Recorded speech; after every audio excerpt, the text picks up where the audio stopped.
Today, we're going to learn how to draw an adorable cartoon frog. It's going to be a riveting experience, so grab your drawing supplies and let's hop right into it. Before we start, let me extend a warm welcome to the CSS channel for all the creative minds out there.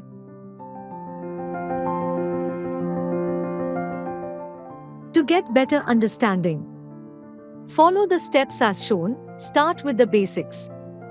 Hold the paper in portrait mode. Pause the video, draw the step, and then proceed to the next step. In the end, you can use the color reference as shown. This will be your final result. You can use oil pastels or acrylic colors as your coloring medium to achieve the final output.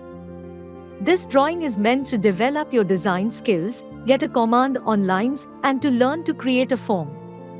This exercise will also boost your imaginative and creative approach. Let's start by drawing an irregular circle for the face, followed by drawing the body of the frog. Frogs are known for their long and flexible legs, so let's sketch that next. Add two longer lines for the back legs. Extend two curved lines from each side of the frog's body to create its arms. Then we will mark the shape of the digits. It's time for a few details. At the end of each leg, draw 3 webbed toes. Frogs have sticky toes for jumping, so make sure to add those little curves at the end of each toe. Now, draw 2 large, round eyes above the body. Make them nice and big to give your frog that cute, cartoon look. Add 2 smaller circles inside for the pupils. Also, let's add a few spots on the frog's body for added character. Beneath the eyes, draw a curved line for the frog's smile. Don't forget to add a little curve at the end to make it extra cute. Now we are going to add the background. We are draw a simple lily pad and a pond in the background to give our frog a place to hang out. We are drawing the leaves such that it creates a shade over our frog's head.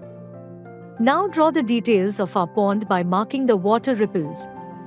Add a few grass bushes in the background. It's time to make our frog really pop. Grab your coloring material. Start by coloring the leaves, tree, and bushes. After coloring the pond and the ground, we will bring our frog to life. Don't forget to ink in the eyes, mouth, and toes. To give our drawing more depth, we will use different shades of the colors to mark the shadows and highlights as shown. Don't forget to take your time to enjoy the process. I hope you've enjoyed this tutorial and that it has inspired you to explore the wonderful world of art. For more such helpful and insightful tutorials, make sure to visit Creative Skills Society YouTube channel. Thanks for watching. Subscribe and hit the bell icon to never miss a drawing tutorial from CSS.